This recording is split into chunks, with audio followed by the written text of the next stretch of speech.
Welcome back to our video series on the Play framework using Scala. In this video, we continue working on our 6th version of our task list, and this one uses Scala.js for the client side. We decided that we were going to kind of base it upon the foundation of the 3rd version, which used straight JavaScript for manipulating the DOM. So we had our 3rd version of JavaScript here, and our 5th version for the backend, which is just doing database access. And so the goal was to have it so that that is fairly uniform. We just made it so that all of our hidden routes are coming from task 5. So now we need to start implementing some of these other parts of the JavaScript code. And I want to start with login and make it so that the login button, which is right here and is going to try to call a JavaScript function of login, make it so that that works, but using Scala.js. Let's go ahead and let's paste over our login function. And now we need to make changes to it. So, for example, it is def login. And to be appropriate, we'll say it returns unit.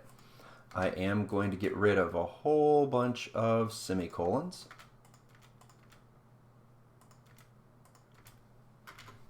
And this should not be happy code. Okay, so the first thing that we have to change here, let's see, I guess as far as our errors go, our errors are actually because,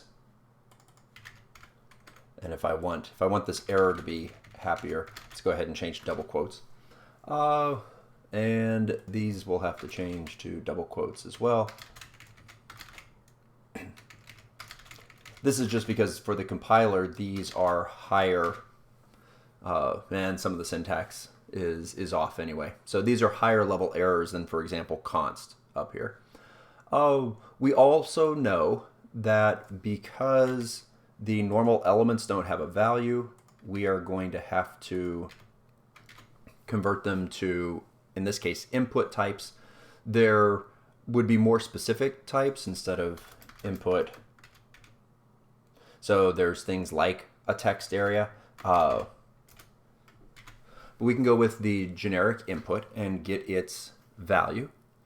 We have our validate route up here, and we're calling a fetch. And this is where there are some significant things that have to change. So we called a fetch, and we passed it some header information, and then we worked on that fetch. In order to do the fetch, it turns out that fetch itself there is an object called fetch that has a method in it called fetch, and it takes the arguments of a URL and then some other potentially optional arguments. They actually have default values to them. So the URL here is fine, and instead of passing in this JavaScript object as had been done in JavaScript, we need to build some headers. So the other data that this wants can be specified as headers. So I'm going to make some new headers.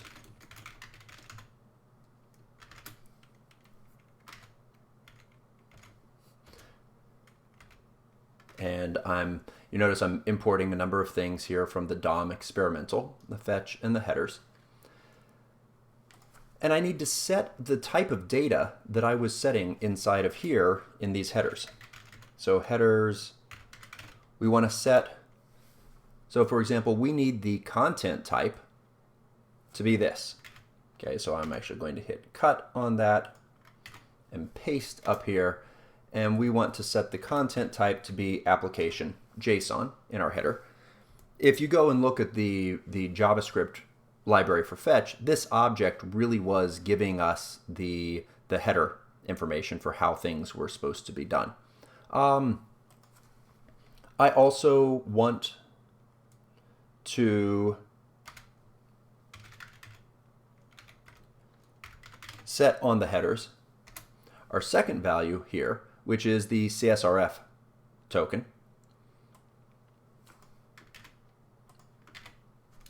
Okay. And it should be set equal to our CSRF token. So now I have dealt with everything that had been in the headers there. What about the rest of this? We have a method and a body. And the way that we actually pass this in is something called a RequestInit. And it has arguments. In fact, you can see there's a whole bunch of different arguments here. And we can pass them in by name. So we can say what method we want. So we want the HttpMethod.POST. You can see here the style is already a little bit different because in JavaScript you generally just made a string, said post. And while that was simple, it's easy to do, it has this fundamental flaw that once again you put a typo in here. Somehow we get a letter that looks a lot like an O. You've just messed things up. Things aren't going to work the way that you had wanted them to. And the way that you do things in Scala.js generally does not suffer from that problem, in that you would get, except I have other errors that are down inside of here. Actually, let's see. If I go to there, okay, so that's it's almost good. I'm getting the error messages that I want to see.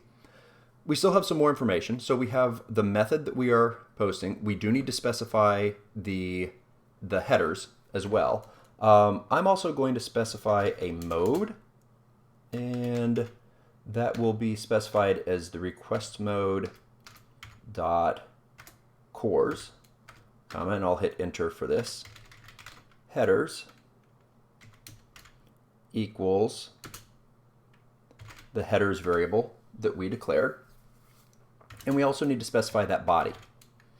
So the body, now our body was in JSON. It was JSON encoded data.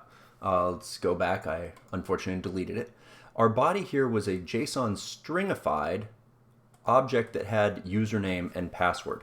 And the reason that it had username and password was because inside of our code here, we actually tucked it away in models. We have user data and we have a username and a password. So this came through, and if we were to look at the application for version 3, when it gets a validate, it actually calls this with JSON body and parses out a user data. Okay, version 5 should be doing the same thing. It's parsing out a user data. And so what this was doing was it was custom making a user data. Well, but this is Scala code. Okay, we could have user data here. And in fact, that's exactly what we want to do. I'm going to take the user data that is currently sitting under models in the server, and I just hit Control X on it. And I am going to come down here, and under Scala under source main Scala, I am going to make a new, I'm not certain I like the name models, but it has the advantage that was already the name that we had for this. And I'm going to put that into there. So now our body is supposed to be one of these user datas. So we have this nice type that we want, and we need to use the play.json library and convert one of those objects to JSON. Okay, the data that we wanted. Let's actually just call it data. So this is happy, and we'll go ahead and convert that to a string. Let's go up here and let's just do it after the headers. Sure. Val data equals, this is where we want to have a models dot user data of username and password. Okay, so this JSON needs to be imported. It is coming from the play.json library, and this is a real error. Okay, I'm kind of happy that we're getting real errors. It's not just stuff because I copied things over from JavaScript at this point. It doesn't have a serializer. When we worked on the previous versions of the application, so let's see, did 5 have these? Yeah. We had brought in reads and writes for we had a reads for the user data and a writes for the task item. If I want to be able to send this across, if I want to be able to convert this into JavaScript, I need one of these writes objects. And it turns out we're going to be using these types of things a fair bit. And we're going to use them both on the client and on the server. So this is another example of something that could probably go in our shared area. Normally I'd put this in its own file, but I think it helps readability for the videos and your ability to find things if I just put it inside of here. So I'm going to make an object called reads and writes, and I actually want to have reads and writes defined for both of the user data and the task item. So I already had a read for the user data. I'm going to make a writes for it as well. For the task item, I had a writes, but I am also going to make a reads.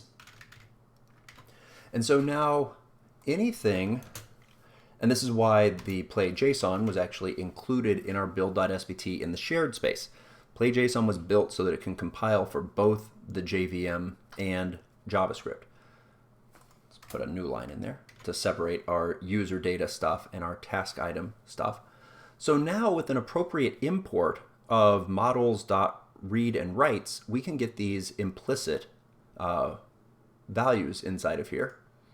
And so version 6, this doesn't exist yet, but if I were to come inside of here and do an import of models.reads and writes._.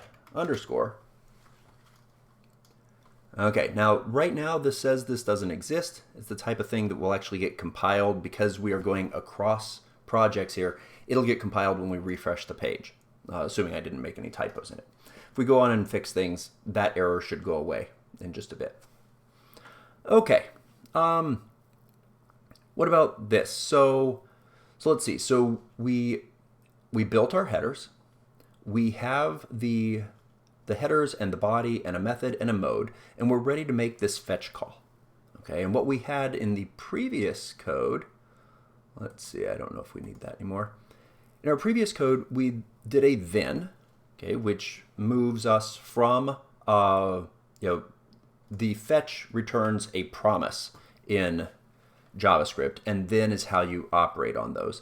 In Scala, it turns out fetch is also returning a promise, and you can use a then on it, but the promise in JavaScript, A, really should have been called future because that's what it is, and B, in Scala we have very nice support for futures. And so if there is a nice import that we have here, it turns out there is a call on a promise to convert it to a Scala future, but if we import the thenable implicits, that will automatically convert promise objects to future objects. And the reason that matters to us is that then instead of calling then, we can call methods like map or flat map. So I am going to flat map this result, and I'm not going to get the JSON. And it turns out because we're working in Scala.js and we're using the play.json to parse stuff, I actually want to get the text here, okay? The reason this is a flat map is because text is another operation that happens in giving back a promise or a future.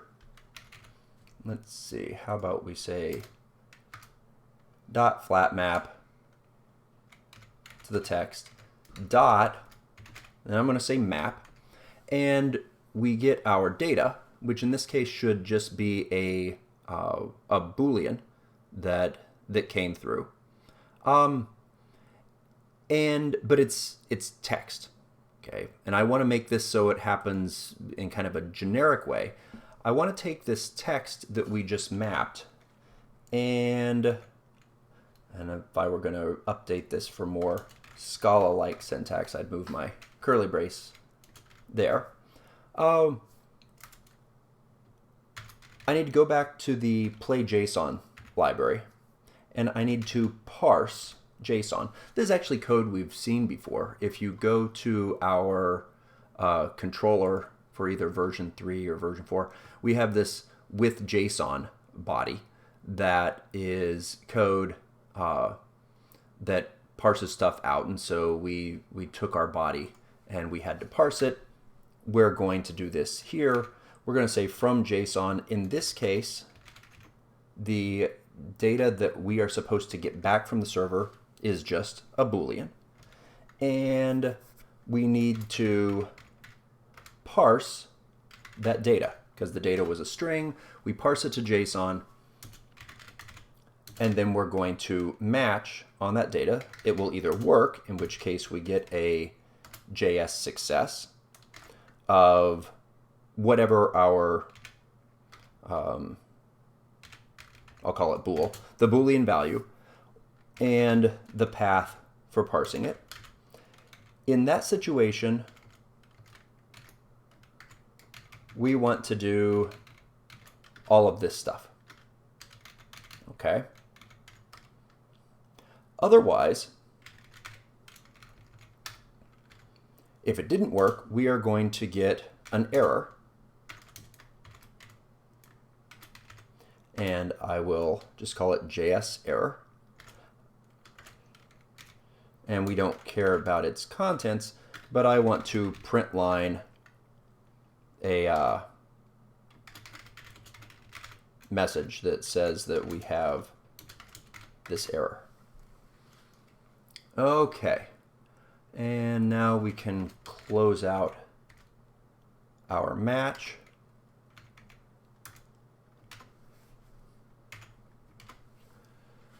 And we're back to these errors. There is no hidden on a